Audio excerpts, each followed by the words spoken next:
Picture this. You're a digital firefighter, racing to put out a cyber inferno, threatening to burn down your company's entire digital infrastructure.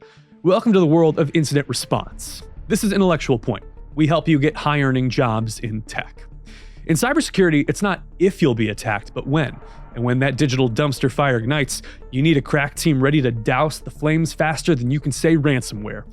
Let's talk about the WannaCry attack of 2017, the cyber equivalent of a global wildfire. The ransomware spread that fast, encrypting files and demanding Bitcoin ransoms, infected over 230,000 computers across 150 countries in just one day. Talk about a bad hair day for IT departments.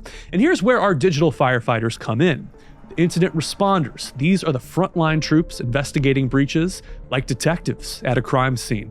SOC Analysts. Think of them as the watchtower guards, spotting smoke before it becomes a blaze. And forensic analysts, they're the CSI of the cyberspace, gathering digital evidence for the inevitable legal fallout. For more, we turn to Intellectual Point instructor Richard Parker. So here we want to understand what some of these procedures are when we're responding to things. So the first is identifying what we call these indicators of compromise. And if you remember, I said those are in the past. It means I have a log file that something happened, okay? They're highly dependent upon the tools that we have in place that are basically capturing this information. And IOCs are reactive, and they must be detected as early as possible. Again, common sources, log data or end user reporting, typically log data. Now, your SIEM systems definitely play a critical role in monitoring for these indicators of compromise because they collect all of the logs into a central repository and then parse those logs and funnel the outputs, if you will, to a human, to an analyst. These outputs are then analyzed and can be processed. Now, the analyst could be you and I, a human, or it could even be the system itself, okay? It's going to analyze this output and then process those things that are using SOAR-compliant tools, right? And SOAR is your security, orchestration, automation, and response. So just real quick for a second, let's talk about orchestration and automation.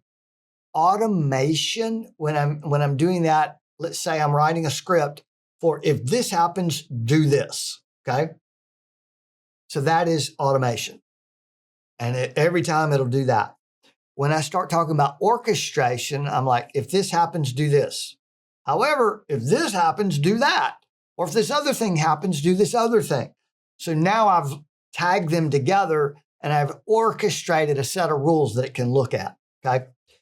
So we prioritize high priority alerts. Anything that has a high severity rating, yeah, absolutely, we're going to prioritize that. So, for most security ratings, it'd be like a 10.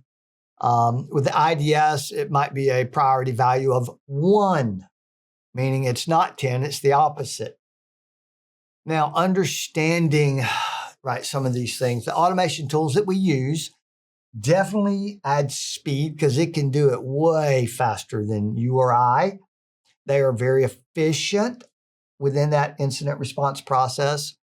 Scheduled tasks can be configured to look for predefined attributes within log file entries, data content matches, output from scripted tasks, and they can include changes to the environment in response to what's happening. So for example, if I'm looking at log files and there's a date and a time, but there's no information about what happened, more likely you can pretty much bet your bottom dollar that somebody scrubbed their footprint. Whatever they did right there wasn't good. And it would pick up on those type of things, okay? And if I'm manually looking at the log files and I see there's no information about what that event was, I'm probably going to have to start digging because the bad guy only went to the central repository like syslog to scrub his footprint. He did not go to every device he touched because he figures you won't, and your tools don't.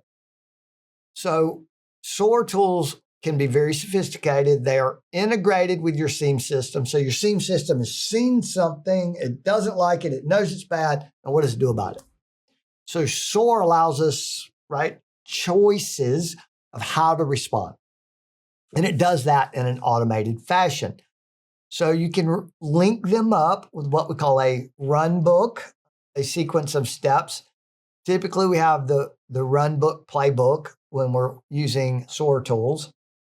And it's really kind of funny because the run book is like the do step 1, do step 2, do step 3. And then the playbook is like boots on the ground, the choices it actually made. So we identify events and perform sophisticated API-driven next steps. Again, the tool's going to decide, and it's going to use machine learning and AI, and then any particular automated rules you've created to make choices about what to do.